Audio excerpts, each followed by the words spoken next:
اعوذ باللہ من الشیطان اللعین الرجیم بسم اللہ الرحمن الرحیم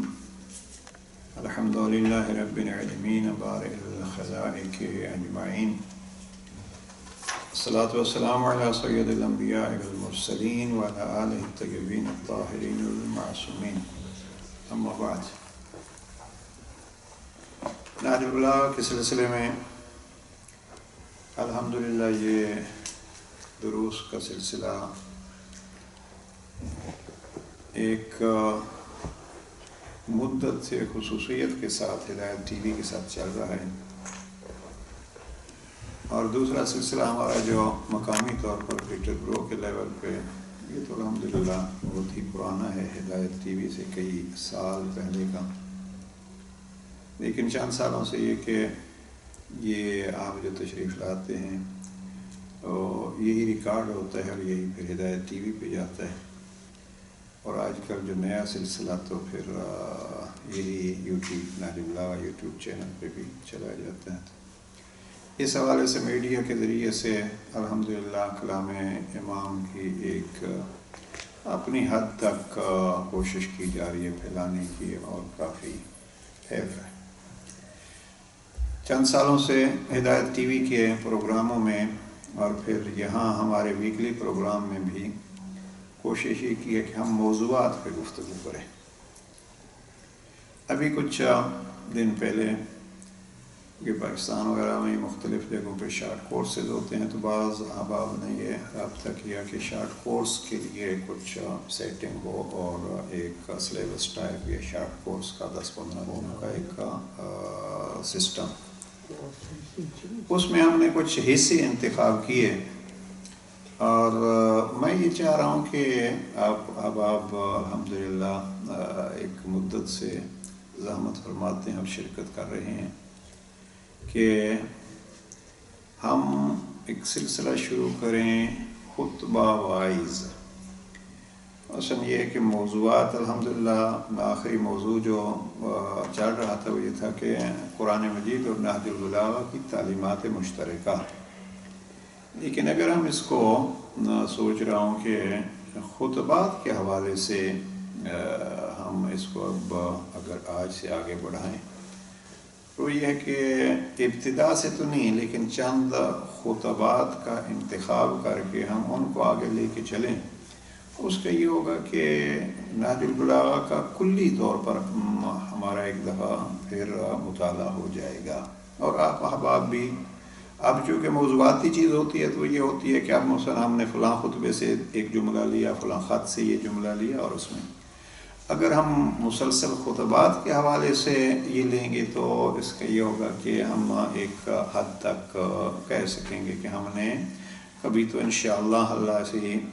کلام کے صدقے میں اتنی توفیق دے کہ ہم ایک دفعہ کم از کم ان سیشنز میں نہج البلاغہ کو مکمل کر سکیں. مجھے بہت پسند آیا اپنے جناب حجت الاسلام والمسلمین مولانا محمد حسن معروفی صاحب کا ایک سلسلہ کہ انہوں نے کئی سال پہلے، یعنی آپ کہیے تقریباً 20 سال پہلے انہوں نے ایک سلسلہ شروع کیا، اور وہ یہ ہے کہ ابتدا سے نماز جمعہ کے خطبے میں نہج البلاغہ. تو وہ مجھے بتلا رہے تھے کہ میں نے اس طریقے سے ابھی سال کم از کم جو ہیں وہ اتنے ہیں، تو انہوں نے مجھے بتلایا تھا کہ میں نے مکمل نہج البلاغہ جو ہے وہ جمعے کے خطبات میں پیش کیا ہے. یہ ہمارے قوم کا پھر یہ سلسلہ ہوتا ہے. میں نے بہت کہا معروفی صاحب کو کہ کم از کم یہ چیزیں ریکارڈنگ میں آنی چاہیے، اور اگر ریکارڈنگ میں نہیں تو کم از کم آپ جو ہیں وہ ان کو اپنے نوٹس تو بناتے ہوں گے، وہ نوٹس دیے جائیں تاکہ یہ چیزیں جو ہیں وہ قوم کے سامنے بھی آئیں. ابھی بھی میں نے ان سے گزارش کی ہے. نہج البلاغہ پہ ہمارے یہاں یو کے میں ایک جو میرے خیال میں اس انداز سے فعال کام ہے، وہ بھی اہل بیت چینل پہ آپ کو معلوم ہے کہ معروفی صاحب کا ہفتہ وار درس آتا ہے. اس چینل پہ بھی انہوں نے یہی سلسلہ کیا ہوا ہے کہ یہ خطبات کی شرح. تو ہم آپس میں رابطے میں رہتے ہیں اس سلسلے میں کون سے. تو بہرحال یہ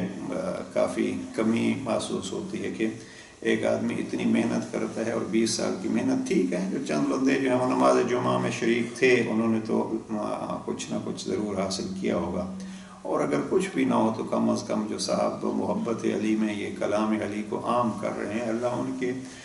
زبان میں برکت اور ان کے اذہان میں وسعت عطا فرماتا ہے۔ تو بہرحال کوشش یہ ہونی چاہیے کہ یہ چیزیں میں نے پچھلے سیشن میں بھی حدیث نقل کی تھی، اور امام علی رضا علیہ السلام کی ولادت کی رات ہے، یہ رات جو ہے وہ ولادت کی رات ہوگی، کل ہمارا پروگرام ہوگا، اور اس حوالے سے امام کا جو فرمان نقل کیا تھا، اور دوہرا دیتا ہوں اس فرمان کو، اور وہ فرمان نیشا پور میں جب ہم زیارات پہ گئے تو شرازی صاحب نے اس کو وہاں ریکارڈ بھی کیا ہوا ہے، اور وہ یہ ہے کہ امام نے جب نیشا پور پہنچے تو امام نے وہ حدیث ارشاد فرمائی جس کو سلسلۃ الذہب والی حدیث کہتے ہیں، سنہری چین والی، گولڈن چین والی حدیث۔ اب اس حدیث میں یہ یوٹیوب چینل پہ بھی وہ ریکارڈنگ موجود ہے،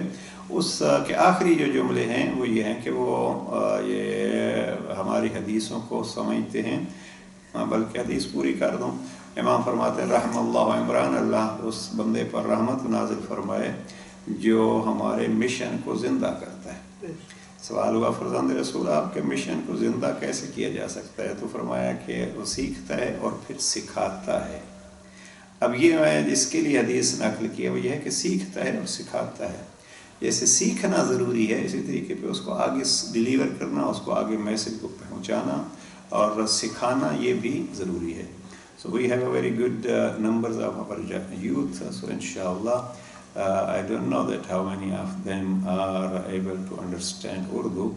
but their coming is itself a good for us, a barakat for us. تو چھوٹے چھوٹے ایک دو سینٹینس جو ہیں وہ روزانہ کے درس پہ اگر آپ کوشش کیجئے جو بچوں کی طبیعت کے ساتھ ملتا ہو، تو آپ پیرنٹس جو ہیں وہ جو ہیں خاص کر مائیں جو ہیں وہ اپنا ایک سلسلہ اس کو قائم کر لیں، اور زیادہ نہیں، ایک سطر میں یہ کہوں گا کہ 40-45 منٹ ہمارا سیشن ہوتا ہے، تو اس میں ایک سطر جو ہے وہ بچوں کے لیے ہو جائے، آپ انتخاب کر لیجئے، ہم بھی کوشش کریں گے کہ اس میں سے ایک سطر جو ہے وہ بچوں کے لیے مخصوص ہو جائے، اور وہ یہ ہے کہ وہ سیکھتا ہے اور پھر سکھاتا ہے۔ اس لیے بچوں کے لیے یہ عرض کر دوں کہ میں کوشش یہ، اور بعض ساتھیوں سے بات بھی ہوئی ہے اس پہ، کہ بچوں کے سکھانے کے لیے ایک سسٹم ہے نہج البلاغہ کا، اگر آپ اس میں دیکھیے تو کلریں، یا امام علیہ السلام نے کوئی میرے خیال میں 30 سے زیادہ اینیملز کا تذکرہ کیا ہے امام نے نہج البلاغہ میں۔ مثلا امام کا آج کا فرمان ہے، امام فرماتے ہیں کہ اپنے ایک گورنر کو لکھتے ہیں، امام فرماتے ہیں کہ وہاں سے زکوٰۃ جمع کرنے والے بندے کو، چونکہ زکوٰۃ آپ کو معلوم ہے حیوانات پر بھی زکوٰۃ ہوتی ہے، شیعہ فقہ میں 9 چیزوں پر زکوٰۃ ہوتی ہے، مثلا اونٹ کی ایک مقدار ہے، اگر اس مقدار تک اونٹ پہنچ جائیں گے تو ان میں زکوٰۃ ہوگی، مثلا ایک اونٹ کا بچہ یا کچھ زیادہ ہوں گے تو اس میں، تو امام فرماتے ہیں کہ یہ بچوں کے لیے اسپیشلی، جو امام فرماتے ہیں یہ خط میں ہے کہ اگر آپ کو کوئی بندہ جو ہے وہ زکوٰۃ کے طور پر اونٹنی دیتا ہے اور اس اونٹنی کا چھوٹا بچہ ہے، تو آپ ایسے نہ کرنا کہ سارا دودھ جو ہے وہ اس اونٹنی کا آپ اپنے لیے دہہ لینا، بلکہ خیال رکھنا کچھ دودھ اس اونٹنی کا اس کے بچے کے لیے بھی چھوڑنا۔ اب یہ بچے کے اونٹنی کے بچے کا خیال بھی، اور یہ پھر آگے کافی تفصیل ہے جس کی طرف ہم نہیں جاتے، تو یہ ہم اس قسم کے جملوں کا انتخاب کر کے بچوں کو سمجھا سکتے ہیں۔ اب ایک جملہ میرے ذہن میں اور آ گیا، یہ بچوں کو نہیں بتلائیے گا اس لیے کہ پھر ایک سطر کر کے آج ہی بہت زیادہ ہم بچوں کو جو ہے وہ یہ ہے کہ جناب انبیاء علیہ السلام اپنی اور پیغمبر اکرم کی، یہ خطبہ قاسیہ کے الفاظ ہیں،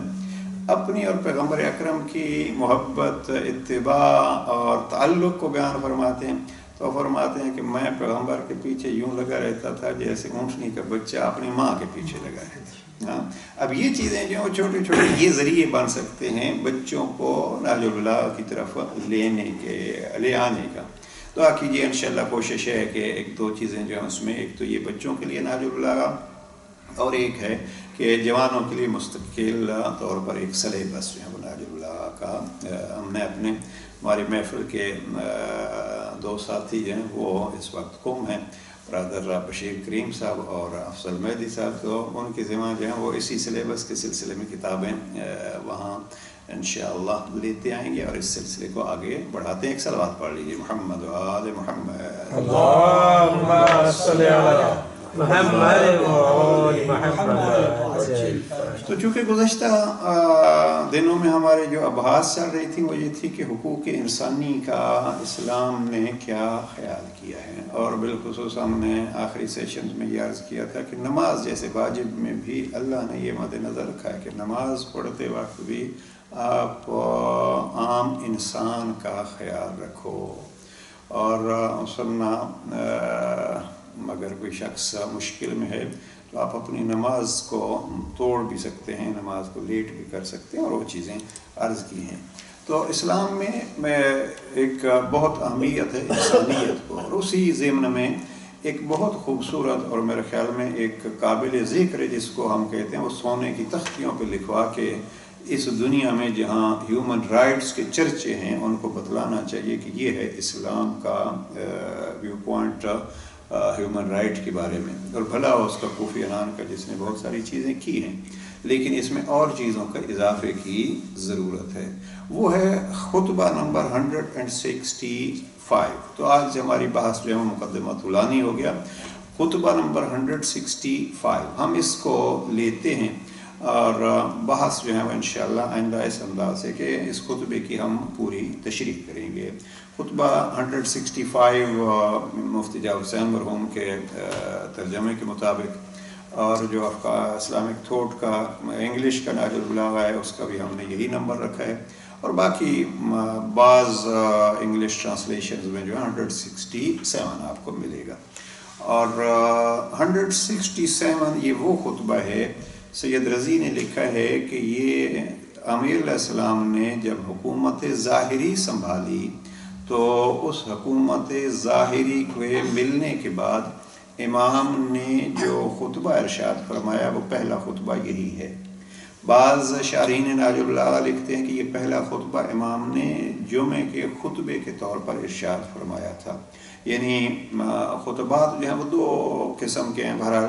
جناب امیر علیہ السلام کے. ایک تو کسی اور موقع پہ مثلا جس کو عمومی تقریر کہتے ہیں، اور بہت سارے ایسے مقامات تھے جہاں جناب امیر علیہ السلام نے نماز جمعے کے خطبے کے طور پر جو ہے وہ اس کو پیش کیا. تو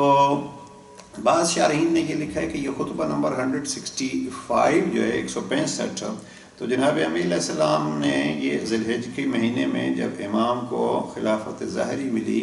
تو 4 یا 5 دن بعد جو پہلا جمعہ تھا اس پہلے جمعے میں یہ خطاب امام نے ارشاد فرمایا.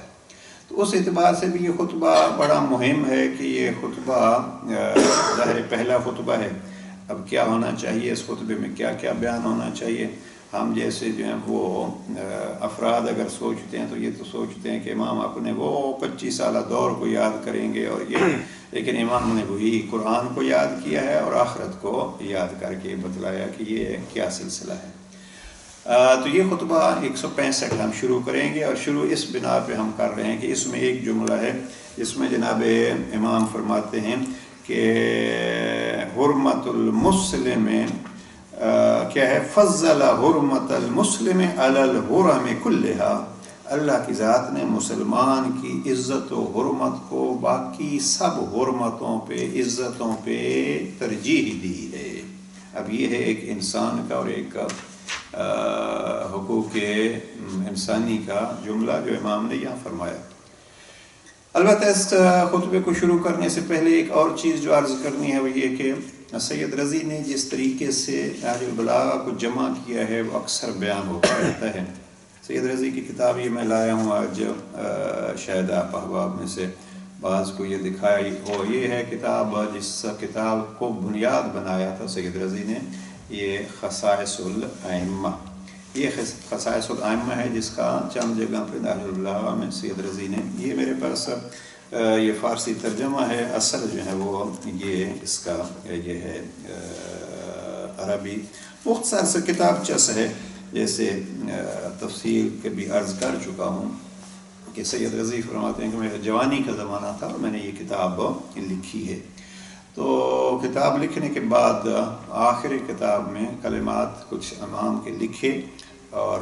ان کلمات کی وجہ سے جو ہے وہ پھر لوگوں نے کہا کہ آپ طولانی کلام جناب امیر علیہ السلام بھی لکھیے۔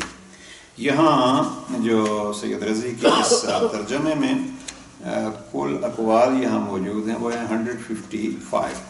میں نے کہیں اشتباہ نقل کیا کہ 112 ہیں، یہ 112 نہیں ہیں، 155 ہیں۔ البتہ اس میں سے 142 جو ہیں وہ سید رضی کے تمام نسخوں میں ہیں، اور باقی کچھ جو ہیں وہ عام نسخوں میں نہیں ہیں بلکہ کچھ مخصوص نسخوں میں مذکور ہیں۔ بہرحال اس میں ذہن میں رکھیے کہ خصائص الائمہ میں 155 کلمات امام جو ہیں وہ سید رضی نے لکھے۔ پھر آگے کتاب کا سلسلہ نہ چل سکا اور رک گیا، باقی ائمہ کے حالات نہیں لکھے جا سکے، تو سید رضی فرماتے ہیں کہ کچھ مومنین نے اس کو پڑھا ان کلمات کو، تو پھر خواہش کی کہ امام کے طولانی کلام کو بھی جمع کیا جائے۔ یہ تو کئی دفعہ عرض ہو چکا ہے، یہ نہج البلاغہ مومنین کی درخواست پر لکھا گیا۔ اب جو چیز عرض کرنا چاہتا ہوں اس خطبہ 165 کے ضمن میں وہ یہ ہے کہ یہ پہلا خطبہ ہے امام کا، لیکن سید رضی کا کچھ طریقہ کار جو ہے وہ ایسا تھا کہ سید رضی نے کلی طور پر ہر خطبے کو اٹھا کے مکمل خطبہ نہیں نہج البلاغہ میں شامل کر دیا۔ پہلے تو یہ ہے کہ انہوں نے خود فرمایا ہے، لکھا ہے کہ منتخب خطبات کو مقدمے میں واضح لکھا ہے سید رضی نے۔ نہج البلاغہ کے مقدمے میں بہت خوبصورت مقدمہ ہے سید رضی کا،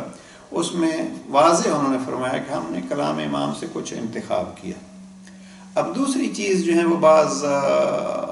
صاحبان عشق جو ہیں وہ جب امام کے کلام کو دیکھتے ہیں تو ان کو ایک شکوہ ہوتا ہے سید رضی سے، اور وہ کیا ہے کہ اس پورے کلام کو بھی سید رضی نے پھر مثلا خطبات میں سے تو انہوں نے خطبے منتخب کیے، لیکن پھر ایک خطبہ منتخب کیا تو اس میں سے بھی بعض حصوں کو پھر منتخب کیا۔ اب یہ علماء کا جو ہے وہ اس میں تھوڑا سا وہ شکوہ رہتا ہے کہ کاش سید رضی جو ہے وہ اس کو مکمل نقل کر دیتے ہیں، لیکن سید رضی خود فرماتے ہیں کہ میرے مد نظر وہ جملات تھے یا وہ حصہ تھا جو بلاغت کی بلندیوں پہ، ظاہر ہے ہر کلام امام کا، لیکن اس میں سے بھی پھر انتخاب کیا جا سکتا ہے، تو جو بلاغت کی بلندیوں پر فائز تھا اس کو میں نے لیا۔ اب یہ پہلا خطبہ جو ہے اس خطبے میں بھی ایک چیز یہی ہے، پہلے تو علماء کہتے ہیں کہ آیا یہ مکمل خطبہ ہے یا مکمل خطبہ نہیں ہے۔ اکثریت اسی کے قائل ہیں کہ یہ مکمل خطبہ نہیں ہے، سید رضی نے کچھ حصہ اس خطبے کا نقل کیا۔ ایک بزرگ جنہوں نے اس چیز پہ کام کیا کہ کون سا خطبہ کہاں کہاں موجود ہے، سید عبد الزہرا خطیب، انہوں نے 4 جلدوں میں کتاب لکھی ہے مصادر نہج البلاغہ۔ تو اس مصادر نہج البلاغہ میں انہوں نے لکھا ہے کہ یہ طبری نے سن 35 ہجری کے واقعات میں، چونکہ امام کو ظاہری خلافت جب ملتی ہے تو اس 35 ہجری کے واقعات میں انہوں نے یہ خطبہ اس کا کچھ حصہ لکھا ہے، یعنی نہج البلاغہ میں جو خطبہ 165 ہے وہ طبری نے اپنی کتاب تاریخ طبری میں اس کو نقل کیا ہے، اس نے البتہ یہ خطبہ بھی پورا نقل نہیں کیا۔ تو یہ چیزیں جو ہیں وہ بہرحال بعض اوقات پھر اصل جو میراث ہوتی ہے اس کو ضائع کر دی جاتی ہیں، اس لیے معصوم فرماتے ہیں کہ کتابت کے ذریعے سے علم کو قید کر لو۔ تو سید رضی نے بہرحال جو حصہ لکھا ہے اس حصے میں اس خطبے کا جو حصہ ہے اس میں بھی پھر ایک اور چیز جو ذرا غور فرمائیں گے وہ یہ ہے کہ اس حصے کا کچھ حصہ پھر سید رضی نے خطبہ نمبر 21 میں درج کیا ہے، یعنی آپ کہیے کہ 6 جملات ہیں اس کے، جو خطبہ نمبر 165 کے 6 جملات سید رضی نے خطبہ نمبر 21 کے عنوان سے نقل کیے ہیں۔ اس حوالے سے اگر آپ خطبہ نمبر 21 کو دیکھیں گے تو وہ جو حصہ ہے وہ آپ کو یہاں خطبہ نمبر 165 میں 165 میں تکرار ملے گا۔ البتہ ہے یہ 165 جو ہے وہ ذرا تفصیلی ہے اور 21 جو ہے وہ اس میں فقط چند جملات ہیں۔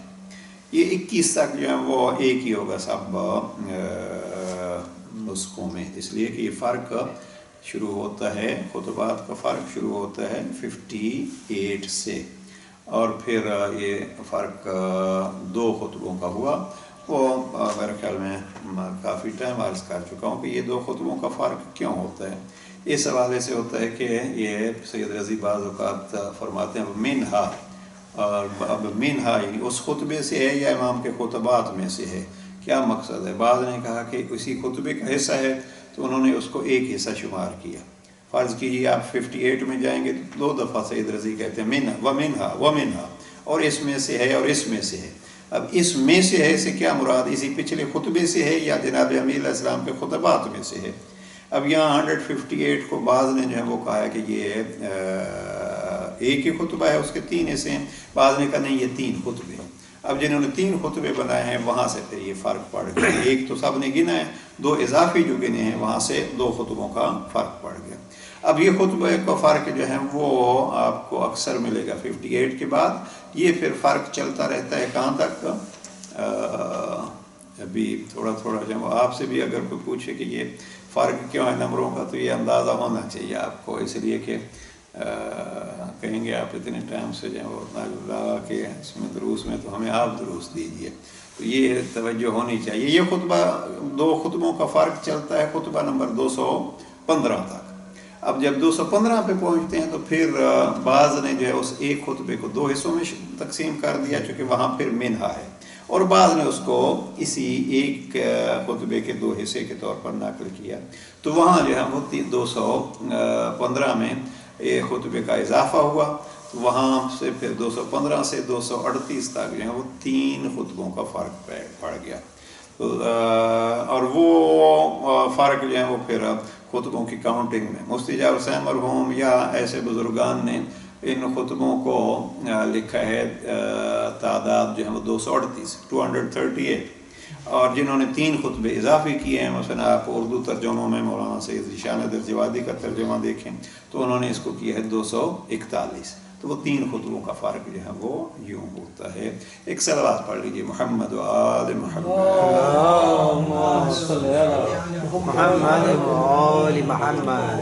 آج ہمارا مقدمہ جو ہے اس حوالے سے کہ معلومات ذرا ہونی چاہیے کہ یہ فرق جو ہے وہ نہج البلاغہ کا بعض اوقات کا، مثلا ایک جگہ پہ دیکھ رہا تھا کہ کلمات انکسار میں مثلا ایک جملہ ہے مومن یا انسان جو ہے وہ کبھی اس کا دل بھی بدن کی طرح تھک جاتا ہے۔ اب جب دل یا ذہن تھک جائے تو حکمت بھرے کلمات سے اس کا علاج کرو۔ اب یہ امام کا ایک فرمان ہے جو سید رضی نے آخری حصے میں 2 جگہ پہ تکرار لکھا۔ ظاہر ہے وہ سید رضی وہ زمانہ تو ایسا نہیں تھا، اور پھر سید رضی کی کل ایج جو رحلت کے وقت تھی 47 یہ ہے، اب باقی کیا مصروفیات تھیں اور کتنا، یہ تو ان بزرگان کا عجب ایک ہمت ہے کہ انہوں نے، تو بعض ایسی چیزیں ہیں جو کتابی طور پر جو ہے وہ ابھی ایک ہی جملہ 2 جگہ پہ تکرار ہوتا ہے،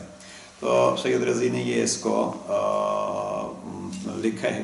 تو اب ہم آج کے سیشن میں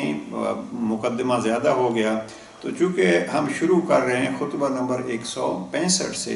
تو خطبہ نمبر 165 کی تفصیل میں جانے سے پہلے وہ حصہ جو اس خطبہ 165 کا سید رضی نے خطبہ 21 میں نقل کیا ہے، اس کو ہم ذرا سرسری طور پر دیکھ لیتے ہیں، اور پھر جب ہم یہ خطبہ 165 میں آئیں گے تو ہم اس حصے کو چھوڑ دیں گے، اس سے گزر جائیں گے۔ اب آئیے خطبہ 100 جو ہے وہ آ جاتا ہے زبان پہ، یہ خطبہ 21 جو ہے، اس خطبے میں کوئی مقدمہ بھی نہیں ہے، لیکن سید رضی کہتے ہیں کہ فَإِنَّ الْغَایَةَ أَمَامَكُمْ، تمہاری منزل مقصود تمہارے سامنے ہے۔ مجھے اپنے استاد مرحوم کی ایک گفتگو اس پہ، وہ باقاعدہ انہوں نے اس جملے پہ ایک تقریر کی تھی، پروردگار غری کی رحمت فرمائے جنہوں نے اس کلام کو عام کیا۔ فَإِنَّ الْغَایَةَ أَمَامَكُمْ، تمہاری منزل مقصود تمہارے سامنے ہے، جہاں آپ نے پہنچنا ہے، جہاں آپ کی انتہا ہے، جو آپ کی منزل ہے وہ آپ کے سامنے ہے۔ اب یہ منزل کیا ہے؟ ہر کسی کی ایک منزل جو سب کے لیے مشترکہ ہے وہ کیا ہے؟ کوئی کربلا جا رہا ہے تو کوئی کاظمین جا رہا ہے تو کوئی نجف جا رہا ہے تو کوئی کہاں جا رہا ہے، ہر کوئی اپنے اپنے کوئی کس ملک میں جا رہا ہے، لیکن ایک ملک ایسا ہے جہاں ساری انسانیت جا رہی ہے، اور وہ کیا ہے؟ اب قبرستان، اس کو کہیے موت۔ تو امام فرماتے ہیں کہ فَإِنَّ الْغَایَةَ أَمَامَكُمْ، آپ سب کے سامنے تمہاری ایک منزل مقصود جو ہے وہ معین ہے، تمہارے سامنے وہ منزل مقصود ہے۔ اب اس کو اگر ہم یہ دیکھیں کہ امام نے اس خطبے میں انسان کی انتہا بتلا کے اس کو یہ بتلایا ہے کہ آپ کو یہاں رہنا نہیں ہے، آپ کو یہاں سے جانا ہے، لہٰذا جب جانا ہے تو رہو ایسے جیسے جانے والوں کی طرح رہا جاتا ہے، اور اس کی طرف امام نے اشارہ فرمایا۔ تو امام فرماتے ہیں کہ یہ دیکھو انتہا آپ کے سامنے ہے، اور یہ ایسی انتہا ہے کہ کوئی مانے تو بھی اس کو جانا ہے، کوئی نہ مانے تو بھی اس کو جانا ہے، کرایہ ہو تو بھی جانا ہے، نہیں ہو تو بھی اس کو جانا ہوگا۔ تو فَإِنَّ الْغَایَةَ أَمَامَكُمْ، آپ کے انتہا، آپ کے منزل مقصود، آپ کی آخرت جو ہے وہ آپ کے سامنے ہے۔ وَإِنَّ وَرَاءَكُمُ السَّاعَةَ، اور آپ کے پیچھے کیا ہے؟ یہ آگے تو آپ کا منزل مقصود ہے، لیکن آپ کے پیچھے کیا ہے؟ آپ کے پاس وہ پیچھے وہ گھڑیاں ہیں، وہ ساعتیں ہیں، وہ اوقات ہیں، خالی وہ اوقات پیچھے ہیں نہیں۔ یہ جملہ امام نے لفظ استعمال کیا تحدوکم، جو تمہیں آگے کی طرف لے چل رہی ہیں۔ آپ کی موت، آپ اس کو یوں کہہ سکتے ہیں، یا آپ کی منزل مقصود آپ کے سامنے ہے، اور آپ کے پیچھے وہ گھڑیاں ہیں جو آپ کو چلا رہی ہیں۔ وَإِنَّ وَرَاءَكُمْ، امامکم کے مقابلے میں ہے وراءکم، آپ کے آگے اور آپ کے پیچھے۔ وَإِنَّ وَرَاءَكُمُ السَّاعَةَ، آپ کے پیچھے وہ گھڑیاں ہیں، وہ وقت ہے، تحدوکم، جو آپ کو آگے دھکیل رہا ہے۔ اب تحدوکم، دلچسپ لفظ یہ ہے کہ یہ تحدو آپ نے اکثر یہ سنا ہوگا، ہودی جس کو کہتے ہیں، یعنی اونٹوں کو چلانے کے لیے ایک مخصوص جو ہے وہ آواز عرب نکالتے تھے، اور بڑے اس کو، اور یہ اونٹ بھی ہمارے ہاں اردو میں تو ایک محاورہ ہے، بھینس کے آگے بین بجانا، یا وہ یہ بھینس کے آگے بین بجانا جو ہے اس میں تو یعنی بھینس جو ہے وہ ایسی ہے کہ وہ بین کو بھی نہیں سمجھتی، لیکن عربوں کی ہودی بتلاتی ہے کہ اونٹ جو ہیں وہ ان کی آواز کو اور اس کو سمجھتے تھے۔ یہ ہودی ایک مخصوص جو ہے وہ اس میں، ہودی میں بہت ساری چیزیں عرب پھر بڑے بڑے قصے اور بڑے بڑے اس میں بیان کرتے تھے۔ کوئی ایک خاص قسم کی موسیقی ہوتی تھی جس کا اونٹوں کی طبیعتوں پہ اثر ہوتا تھا۔ بعض حیوانات ایسے ہیں کہ جو اس سے اثر لیتے ہیں۔ بہرحال تو آپ کی گھڑیاں جو ہیں وہ، آپ کے اوقات جو ہیں وہ پیچھے سے آپ کو ہودی کی طرح، وہ اونٹ کو چلانے والے کی طرح آپ کو آگے چلا رہے ہیں۔ اب یہ دیکھیے انسان کیا ہے، آگے موت، پیچھے وقت۔ بعد نے یہ کہا کہ ساعت سے مراد کیا ہے؟ وہ آپ کے دن اور رات ہیں، کہ آپ کے دن اور رات آپ کو چلا رہے ہیں۔ بہرحال اس میں امام یہ ارشاد فرما رہے ہیں کہ آپ کو اگر چاہیں گے بھی کہ ہم یہاں رکیں تو کوئی آپ کو رکنے نہیں دے گا۔ اور اگلا جملہ جو ہے وہ سید رضی نے اس کو بہت تعریف کی ہے۔ امام فرماتے ہیں اچھا، حالت آپ کی یہ ہے، منزل آپ کے سامنے ہے، اور پیچھے سے گھڑیاں آپ کو رات و دن کے اوقات آپ کو آگے دھکیل رہی ہیں، ہودی کی صورت میں آپ کو چلانے کے لیے یہ آوازیں دے رہے ہیں۔ تو ایک کام کرو، اس کا یقین ہو آگے اور پیچھے کا، تو پھر تخففوا تلحقوا، یہ جملہ سید رضی کو بہت پسند ہے اور عجب جملہ ہے۔ ہلکے پھلکے رہو تاکہ آگے بڑھنے والوں کو پا سکو، تخففوا، ہلکے پھلکے رہو، تلحقوا، تاکہ آگے والوں سے مل جائیں۔ فَإِنَّمَا يُنْتَظَرُ بِأَوَّلِكُمْ آخِرُكُمْ، اس لیے کہ آپ کے آگے والے جو ہیں پیچھے والوں کا انتظار کر رہے ہیں۔ اب یہ ہو گئے 4 جملوں کو، اس کو سید رضی نے الگ کر کے اس خطبے سے اور اس کو خطبہ نمبر 21 بنا دیا ہے۔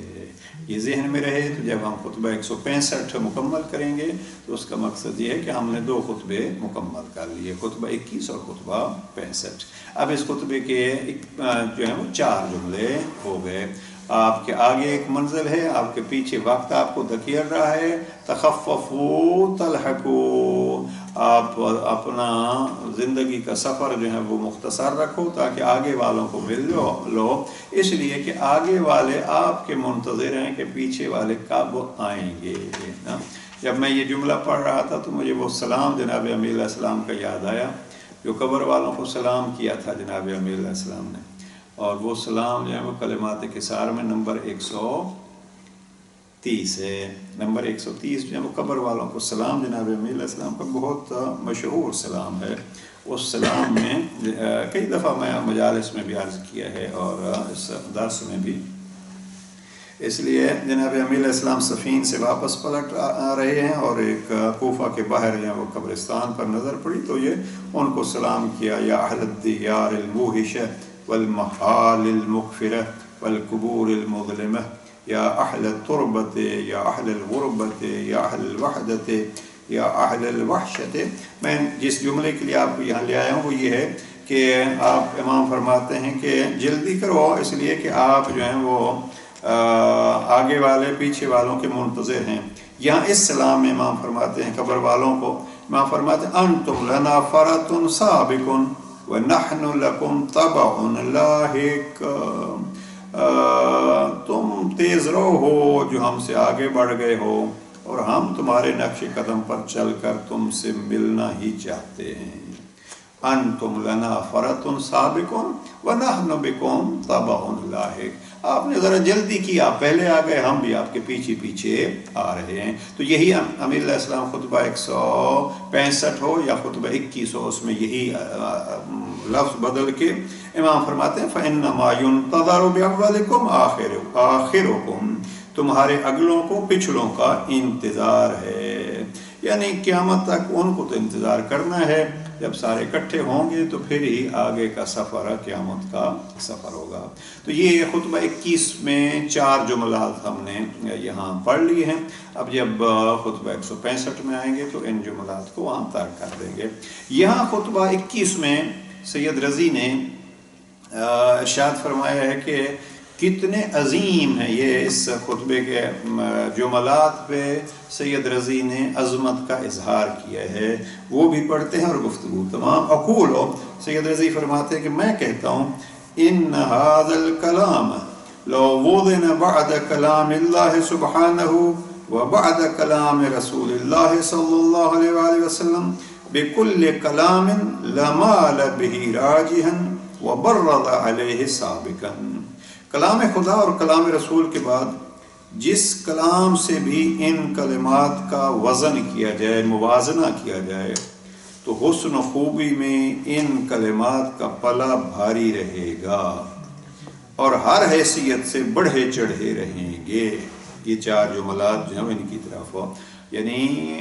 اوزان قلم اگر دیکھنا ہے جناب امیر علیہ السلام کے قلم کا زور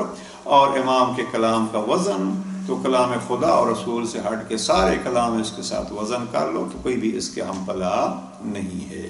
اور پھر اس میں سے بھی ان 4 جملوں میں سے جناب سید رضی جو ہیں وہ اس کو زور دے کے کہتے ہیں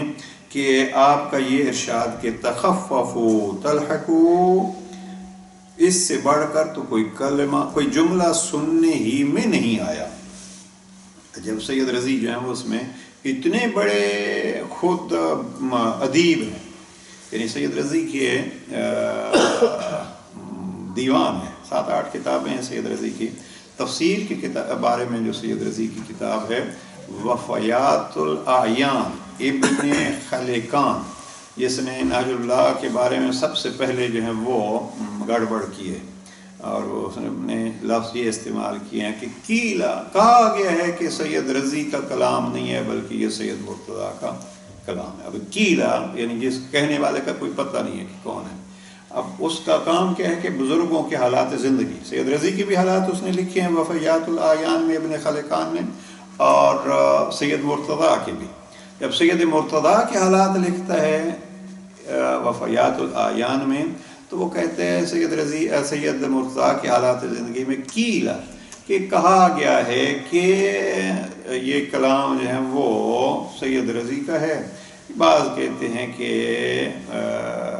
سید مرتضیٰ کا ہے، اور وہاں یہ اشارہ کیا ہے کہ بعض کہتے ہیں کہ علی علیہ السلام کا ہے، یعنی یوں قیلہ سے اس نے گڑبڑ کی ہے۔ اس کو کافی اس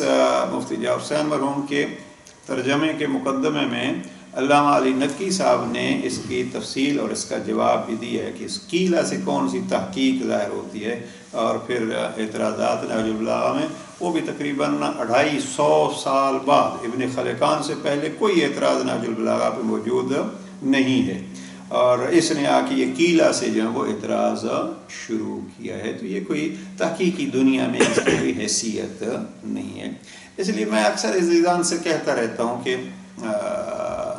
آج کل آپ کو معلوم ہے کہ میڈیا کا دور ہے، جہاں سے بھی کوئی ہو تو او جی آپ بتلائیے کہ یہ نہج البلاغہ کے بارے میں فلاں یہ کہتا ہے اور فلاں وہ کہتا ہے، کہ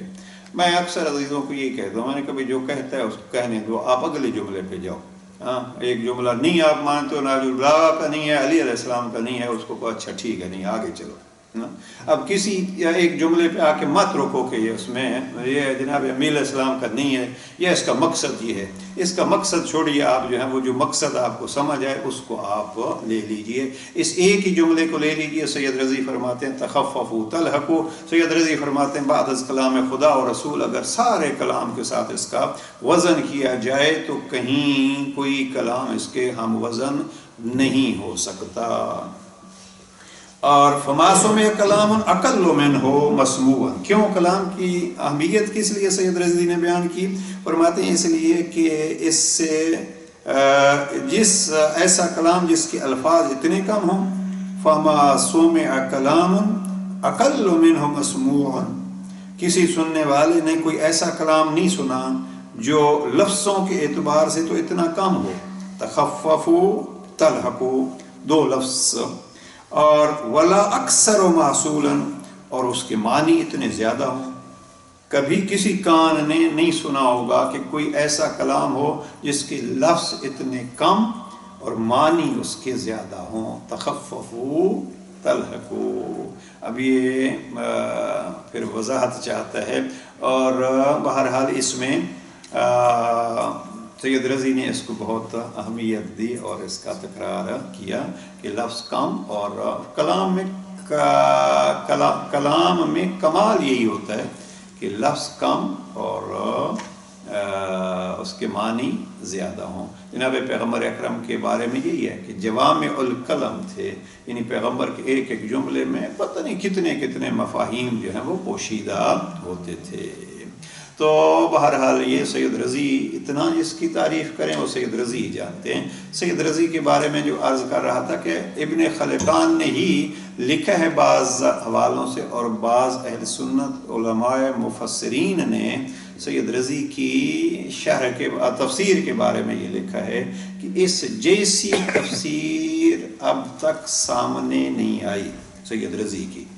یعنی اس اعتبار سے بھی قائل ہیں۔ اور سید رضی کا جو ہے وہ دیوان، سید رضی کا دیوان، ایک دیوان ہم نے کچھ کوشش کی ہے اس کو اردو ترجمہ، ایک مرثیہ ہے ماں کے موضوع پہ، 56 اشعار جو ہیں اس میں۔ تو ابھی 4-5 سال پہلے یہاں اسکاٹ لینڈ میں ایک صاحب نے سید رضی کے دیوان پر پی ایچ ڈی کی ہے، ابھی تک مجھے وہ پی ایچ ڈی کی تھیسس ملے نہیں ہیں، لیکن نام وغیرہ ان کا، اور اس میں تو انہوں نے سید رضی کے دیوان پہ، کیونکہ نہج البلاغہ پہ تو 2 پی ایچ ڈیز جو ہیں وہ آلریڈی موجود ہیں یہاں یو کے میں، اور وہ ہمارے پاس ہیں، اس کا ایک کو تو ہم نے کتاب کی صورت میں بھی بائنڈ کرایا ہوا ہے، لیکن یہ سید رضی کے بارے میں وہ ابھی ہمیں موصول نہیں ہوئی۔ تو اتنا بڑا ادیب، وہ کہتا ہے یہ 2 جملے اگر ان کو وزن کیا جائے تو کوئی کلام اس کے برابر نہیں ہو سکتا۔ تو یہ ہے کلام علی، اور اس کو میں یہ کہتا ہوں کہ یہ ہے لسان اللہ کا کلام۔ وما ابعد اعورها من کلمۃ، اور یہ کلمات اتنے عظیم ہیں کہ ان جتنا کوئی بلند کلام اور نہیں ہے، اور یہ حکمت کے ایسے سرچشمے ہیں کہ وہ ان کا کہ جس میں اتنی سیرابی ہے کہ کوئی چیز اور سیراب نہیں کر سکتی۔ یہ ہو گیا یہاں تک، وہ آگے فرماتے ہیں وَقَدْ نَبَّحْنَا فِي كِتَابِ الْخَصَائِصِ عَلَىٰ عِظَمِ قَدْرِهَا وَشَرَفِ جَوْهَرِهَا، اور ہم نے اپنی کتاب خصائص میں اس کلمے کی عظمت اور اس کلمے کی بلندی پر روشنی ڈالی ہے۔ اب جو لوگ کہتے ہیں کہ یہ سید رضی کا کلام نہیں ہے نہج البلاغہ، وہ کم از کم یہاں دیکھیں سید رضی حوالہ دے رہے ہیں خود اپنی کتاب کا۔ اب خصائص میں سید رضی نے یہاں جو اس جملے کو لکھا ہے تخففوا تلحقوا، یہ کلمہ نمبر 112 ہے۔ یہ ہمارے پاس جو خصائص ہے اس کا صفحہ 188۔ تخففوا تلحقوا، کوتاہ اور مختصر جملہ اور اس کا فائدہ بے انتہا۔ پروردگار امام علیہ السلام کے کلمات سے زیادہ فائدہ اٹھانے کی ہمیں توفیق نصیب فرمائے اور اس پر عمل کی سعادت نصیب فرمائے۔ السلام علیکم ورحمۃ اللہ وبرکاتہ۔